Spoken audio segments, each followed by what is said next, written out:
Es un gusto pues que desde Colombia nos acompañe Carlos Antonio Lozada. ¿Cómo estás? Qué Buenas gusto. noches. Bienvenido a Bolivia, que es la primera vez que llega, ¿no? Correcto, sí. Primera vez que tenemos la oportunidad de venir y muy contento de estar aquí y le agradezco mucho que nos dé la oportunidad de dirigirnos a todos los televidentes. ¿Cómo se siente, Carlos? Sabemos que ha estado mucho tiempo en el exilio y todo aquello, ¿no? Clandestino en todo caso. Sí, sí, yo duré en la FARC 39 años y continúo en la FARC todavía. Claro, ahora ya como partido, Ya ¿no? como partido político, correcto. Perfecto. Usted empezaba muy joven, se unía a los 17 años, si más no me equivoco, empezaba con esto. ¿Cómo se conforman las FARC? ¿Cómo se entiende todo este proceso? Bueno, pues el origen de las FARC está ligado a lo que ha sido en Colombia inicialmente el conflicto por la tierra, desde antes de la mitad del siglo pasado, y ligado al tema de la tierra, el problema del ejercicio sistemático de la violencia por parte de las élites políticas, lo que llevó a que se produjeran levantamientos armados en Colombia desde antes de la mitad del siglo pasado, que van fraguando finalmente en lo que es el surgimiento de una guerrilla revolucionaria como la FARC-EP. Ese es su origen y se dio, digamos, un conflicto que finalmente se prolongó por 53 años hasta que finalmente el año pasado logramos detener esa confrontación a través de los acuerdos de paz que se dieron en La Habana, Cuba. ¿Cuál era el escenario cuando Carlos se incorporaba y se integraba a las FARC? ¿Cuál era la situación? ¿Cuál era de todo este tiempo, estos 53 años que decimos, ¿no? de Colombia? Pues digamos que cuando surgen las FARC, ya en el año 64, se da de alguna manera una situación que hace que en Colombia no haya sido posible, digamos, detener esa confrontación por más de 50 años, y es que desde el gobierno, desde el sistema político bipartidista se ejerció no solamente la violencia, la expropiación de las tierras, sino también la exclusión política, lo que hace que muchos sectores acudiéramos finalmente al recurso de las armas porque no encontramos la posibilidad de la participación política por otras vías, ¿no? Que no fuera la No lucha eran armada. atendidos y las demandas. Digamos que ha habido un ejercicio sistemático de la violencia, la eliminación permanente de líderes populares, de dirigentes estudiantiles, de defensores de derechos humanos. Es una situación que ha sido a lo largo de la historia colombiana algo repetitivo, y de alguna manera eso es lo que llevó a que surgieran, digamos, las guerrillas revolucionarias como una respuesta, digamos, a ese ejercicio de la violencia desde el poder. Violación a los derechos humanos, definitivamente. Permanentemente ha habido una violación sistemática de los derechos humanos en Colombia. Las guerrillas han ido tomando fuerza y bueno, Colombia nosotros la entendemos definitivamente con las FARC, ¿no? En eso. Sin embargo, mira, Carlos, se ha visto esto de la desinformación o cómo llega la información a los otros países, cómo sale, cómo ustedes han evaluado este manejo informativo de lo que ha significado Colombia, ¿no? Entre el gobierno pues y las FARC. Bueno, pues casualmente estamos aquí participando de un evento que se ocupa de ese tema, de cómo se ha venido distorsionando a través de los grandes medios la realidad ya no solamente de Colombia, sino de las luchas y de los procesos sociales y de transformación que se vienen dando aquí en América.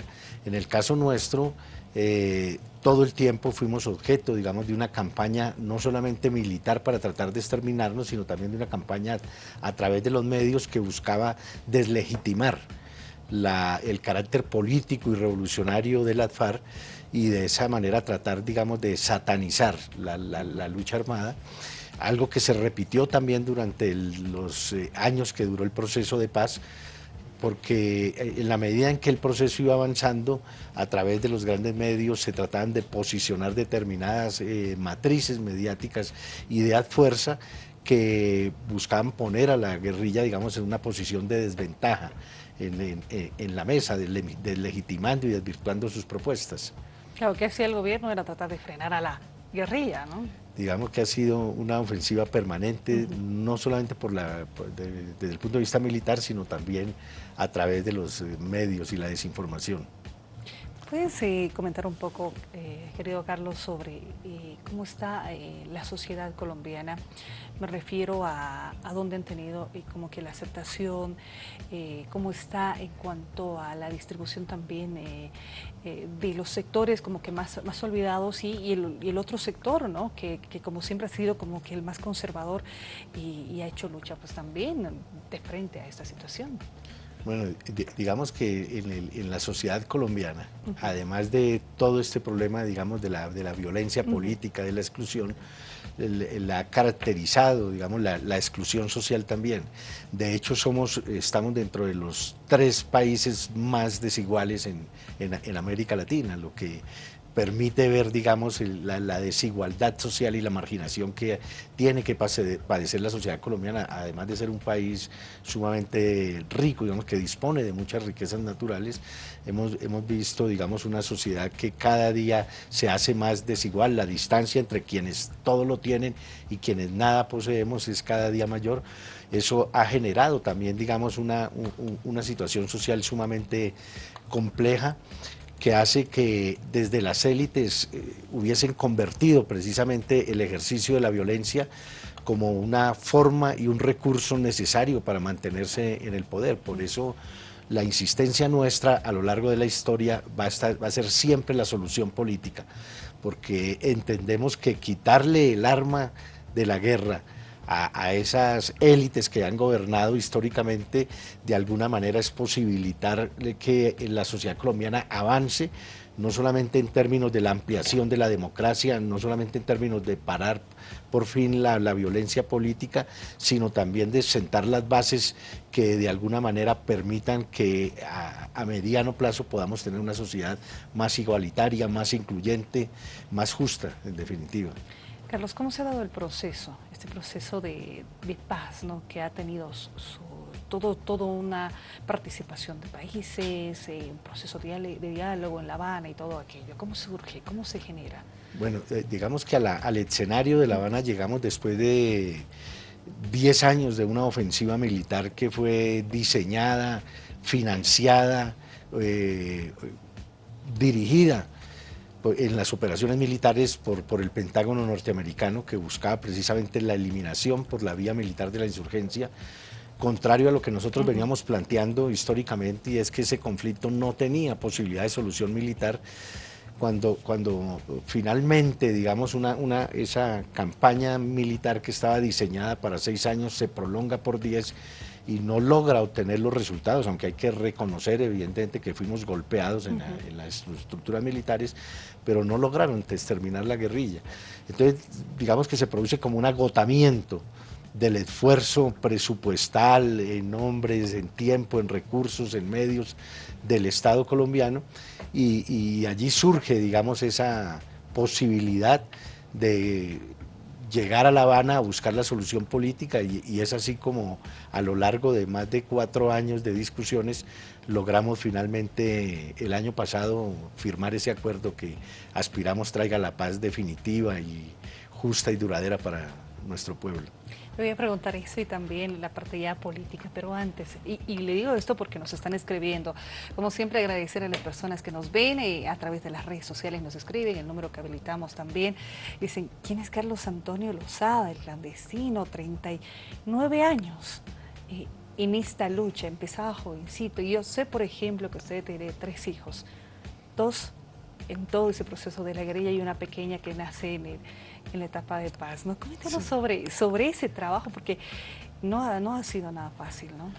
Sí, pues, digamos que desde muy jóvenes, yo me hice revolucionario a los 15 años, milité 2 años en la Juventud Comunista, y cuando cumplí los 17, digamos, tomé la decisión de irme a empuñar las armas. ¿Qué le dijo a la familia a los 17 años cuando decía, sí, yo me voy? No, lógicamente se oponían, digamos, a esa decisión que consideraban era, pues, digamos, que un poco radical, y que pues indudablemente nos iba a poner en el riesgo, ¿cierto?, de perder la vida, pero pues finalmente tomamos esa decisión por encima del parecer que pudieran tener en ese momento los padres, y efectivamente tengo la fortuna primero de haber salido vivo de esa confrontación tan prolongada y dura que fue, y de haber podido tener, digamos, tres hijos que de alguna manera son como lo fundamental, ¿no? Para la vida de cualquier ser humano, los hijos. ¿Cómo era la situación con los dos primeros, por ejemplo? Porque estaba en Bueno, esa situación, en este conflicto. el primer hijo, que nació en el año 1989, lo conocí estando prisionero. Yo caí preso en algún momento de esa lucha, y de manera que cuando él nace yo estoy en la cárcel, tuve que conocerlo estando allí en prisión. Obviamente no pude compartir mucho tiempo con él porque salí de la prisión y me tocó otra vez regresar al monte. Luego, 10 años después, nació mi hija, con la cual solo pude compartir los primeros 11 meses, y luego me tocó también partir nuevamente a la montaña. Volví a estar con ellos a raíz del proceso de paz, cuando en el año 2014 fui enviado a La Habana a ser parte de la comisión técnica que iba a discutir el acuerdo del cese al fuego y hostilidades bilateral y definitivo, y todo lo que tiene que ver con el tema de la dejación de las armas. Y finalmente está mi hija Dalila, que está a punto de cumplir este fin de semana 6 meses de vida, que de alguna manera representa, digamos, como la etapa nueva de lo que es no solamente la vida mía, sino la esperanza, digamos, y el futuro para el pueblo colombiano. Y qué diferente, ¿no? Para Carlos, este otro escenario, ¿no? Sí, claro, es otra situación totalmente distinta, y aspiramos a poder disfrutar muchos años del cariño y la compañía de sus hijos. Sin duda. Ha sido complicado mientras estaba preso, ha sido complicado mientras tenía que volver, me decía, al monte, ¿no? Y tenía que estar en esa lucha. ¿Algunas anécdotas que tiene de ello?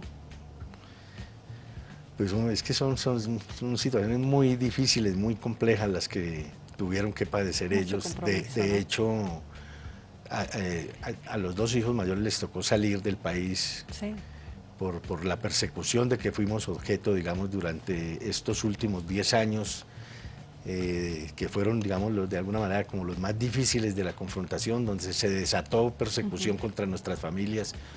Tuvieron que salir, digamos, a soportar consecuencias, digamos, de las decisiones que de pronto habíamos tomado nosotros, ¿no? Algo que por sí muestra, digamos, también el carácter del régimen político colombiano, ¿cierto? Que llegó a perseguir nuestras familias cuando no tenían absolutamente nada que ver, digamos, de esta confrontación. Tenían que salir los hijos, ¿no? Correcto. Me imagino que la situación también con otros de los integrantes, ¿no? De los compañeros. Sí, claro, claro. De hecho, varios de los dirigentes de las FARC perdieron familiares, digamos, en esa confrontación, fueron objeto de persecución, de secuestro, de amenazas y de persecución que incluso todavía a pesar de que ya está firmada la paz, no termina así. Ha sido un saldo muy duro, ¿no? Este tiempo, después de toda la confrontación, muchas personas. El conflicto colombiano, yo creo que tiene unas cifras que digamos, son aterradoras. Hablando en términos nomás, por ejemplo, de los detenidos desaparecidos, suman más de 90.000, según las propias cifras oficiales. Es decir, ni siquiera si sumáramos todas las víctimas de las dictaduras que hubo en el cono sur, ¿cierto?, de América, llegan a sumar esa cifra que se da el conflicto colombiano, para no hablar de los más de 250.000 muertos, de 4 millones de colombianos humildes desplazados de sus tierras, más de 5 millones de hectáreas de tierra que fueron despojadas a los campesinos. Es decir, uno se pone a mirar en términos de cifras y realmente es aterrador el drama que ha vivido en la sociedad colombiana. Y de allí la importancia, digamos, de ese proceso de paz que logra detener inicialmente la confrontación entre las estructuras armadas, pero que aspiramos nosotros vaya más allá y siente las bases de la justicia social y de la verdadera democratización de nuestro país. Se tiene este acuerdo, se logra este acuerdo, Carlos, pero la situación, por lo que hemos leído, todavía continúa en cuanto al asesinato, desapariciones. ¿Cómo está el gobierno ahora con las FARC? Bueno, nosotros firmamos el acuerdo de dejación de armas que incluye también un tema de garantías de seguridad. No solamente para quienes estábamos participando directamente en la confrontación, sino también para las comunidades y los territorios. Y obviamente para nuestras familias. Después de firmado el acuerdo tenemos contados aproximadamente 26 miembros de las FARC, entre combatientes de la guerrilla, milicianos y familiares de combatientes nuestros que han sido asesinados. 26 después de la firma de los acuerdos. Por eso, digamos que el tema, digamos, de las garantías de seguridad pasa a convertirse en un elemento fundamental de trabajo de la segunda misión de Naciones Unidas, que debe estar iniciando su trabajo en los próximos días y que debe enfocar, digamos, la atención tanto en la parte de garantías de seguridad como también en los programas para la reincorporación de los combatientes, que tampoco ha sido garantizado por el gobierno del presidente Juan Manuel Santos. ¿Hay presos todavía? En este momento tenemos un cálculo de 1.100 compañeros que todavía continúan en las cárceles, a pesar de que hace ya 9 meses que fue aprobada, digamos, en el Congreso de la República la ley de amnistía. ¿Qué se espera? Me refiero, ¿por qué no se está cumpliendo? ¿Se ha hablado de estos temas? El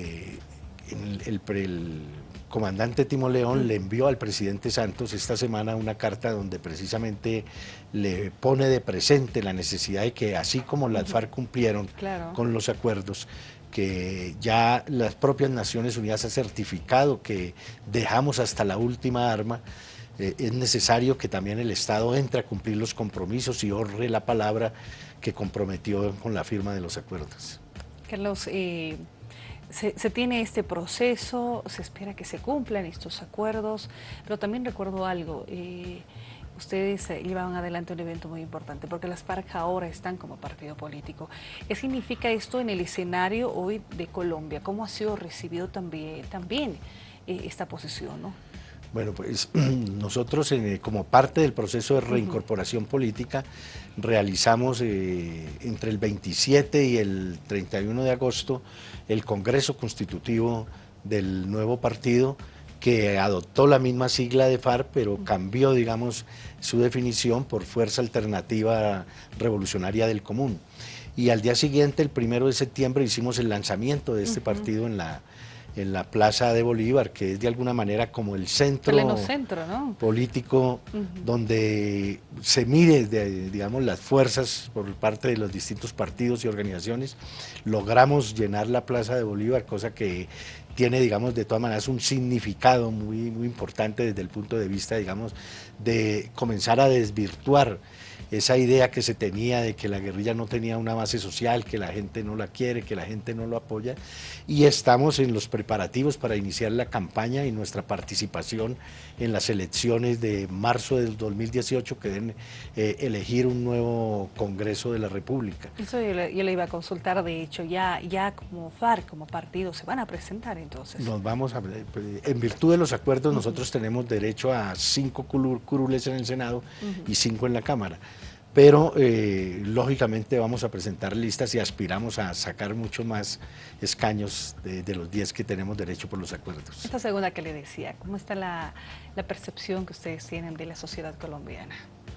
Pues nosotros decimos que todavía no hay conciencia plena en la mayoría de los sectores de la sociedad colombiana de lo que se está viviendo. Eso en virtud, digamos, la campaña a través de los medios que se ha dado primero contra el proceso de paz y ahora contra la fuerza política que apenas está emergiendo. Se siente, digamos, que no, hay sectores que todavía no se conforman, primero con que se acabó la guerra y segundo con que la firma del acuerdo de paz genera como una consecuencia política, que ya no va a haber un solo relato impuesto desde las élites a través de los grandes medios, sino que con la llegada nuestra al escenario de la actividad política necesariamente van a haber unos múltiples relatos, y lo que se viene seguramente en la campaña y en la actividad política de aquí en adelante va a ser de alguna manera la disputa por la verdad histórica de qué fue lo que sucedió en el conflicto. Le hago una consulta más, porque llegaba a Bolivia y me dice, están participando de este evento, ¿no?, que habla de los medios. ¿Cómo ustedes ven a Bolivia? Pues digamos que vemos el caso boliviano, ¿cierto? Lo que ha significado la transformación de los últimos años como un ejemplo, digamos, de lo que puede lograr un gobierno progresista, democrático, que pone en el centro de sus preocupaciones el sentir y las aspiraciones de los excluidos y no los intereses de las grandes compañías transnacionales, como ha sucedido históricamente con los gobiernos aquí en América Latina.